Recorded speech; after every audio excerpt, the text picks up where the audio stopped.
ಭಾರೀ ಸಂಚಲನ ಸೃಷ್ಟಿಸಿದ ಪ್ರಕರಣ. ಹನಿಮೂನ್ಗೆ ಹೋಗಿ ದಿಢೀರ್ ನಾಪತ್ತೆಯಾಗಿದ್ದ ಜೋಡಿ.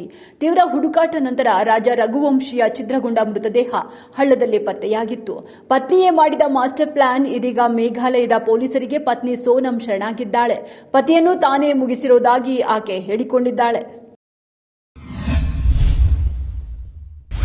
ವರದಕ್ಷಿಣೆ ದುರಾಸೆಗಾಗಿ ಎರಡನೇ ಮದುವೆಯಾಗಲು ಸಿದ್ಧನಾಗಿದ್ದ.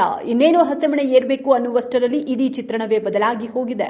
ಮದುವೆ ಮಂಟಪದಲ್ಲೇ ದುರ್ಗೆ ಅವತಾರ ತಾಳಿ ಧರ್ಮಧೇಟು ಕೊಟ್ಟ ಪತ್ನಿ. ಚಿತ್ರದುರ್ಗ ನಗರದ ಗಾಯತ್ರಿ ಕಲ್ಯಾಣ ಮಂಟಪದಲ್ಲಿ ದೊಡ್ಡ ಹೈಡ್ರಾಮಾ.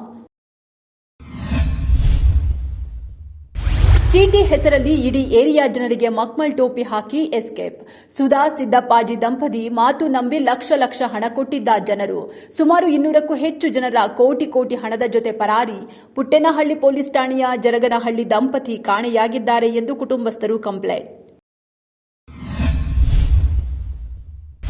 ಚಿತ್ರದುರ್ಗದ ರೇಣುಕಸ್ವಾಮಿ ಪ್ರಕರಣಕ್ಕೆ ಇಂದು 1 ವರ್ಷ. ಮಗನನ್ನು ಕಳೆದುಕೊಂಡಿರುವ ರೇಣುಕಸ್ವಾಮಿ ಕುಟುಂಬಸ್ಥರು ಕಣ್ಣೀರಿಡುತ್ತಲೇ ಶ್ರದ್ಧಾಂಜಲಿ. ಮೊಮ್ಮಗನ ಆರೈಕೆ ಆಟಪಾಠದಲ್ಲಿ ನೋವನ್ನು ಮರೆಯುತ್ತಿದ್ದೇವೆ ಎಂದ ರೇಣುಕಸ್ವಾಮಿ ತಂದೆ. ರಾಜ್ಯ ಸರ್ಕಾರ ಭರವಸೆ ಕೊಟ್ಟಂತೆ ನಡೆದಿಲ್ಲ. ಮಾನವೀಯ ನೆಲೆಗಟ್ಟಿನಲ್ಲಿ ನಮ್ಮ ಸೊಸೆಗೆ ನೌಕರಿ ವ್ಯವಸ್ಥೆ ಮಾಡಬೇಕು ಎಂದು ಮನವಿ. ಕಾಲ್ತುಳಿತ ದುರಂತ ಪ್ರಕರಣದಲ್ಲಿ ಮೊಮ್ಮಗನ ಅಗಲಿಕೆ. ಆಘಾತಕ್ಕೆ ಒಳಗಾಗಿದ್ದ ಮನೋಜ್ ಅಜ್ಜಿ ದೇವಿರಮ್ಮ ಕೊನೆಯುಸಿರೆಳೆದಿದ್ದಾರೆ. ನೆನೆಯಷ್ಟೇ ಸರ್ಕಾರದ ವತಿಯಿಂದ 25 ಲಕ್ಷ ರೂಪಾಯಿ ಪರಿಹಾರದ ಚೆಕ್ ಅನ್ನ ಮನೋಜ್ ಕುಟುಂಬ ಪಡೆದಿತ್ತು. ಇದೀಗ ಮನೆಯ ಹಿರಿಯ ಜೀವವನ್ನು ಕಳೆದುಕೊಂಡು ಕುಟುಂಬ ಮತ್ತಷ್ಟು ಆಘಾತಕ್ಕೆ ಒಳಗಾಗಿದೆ.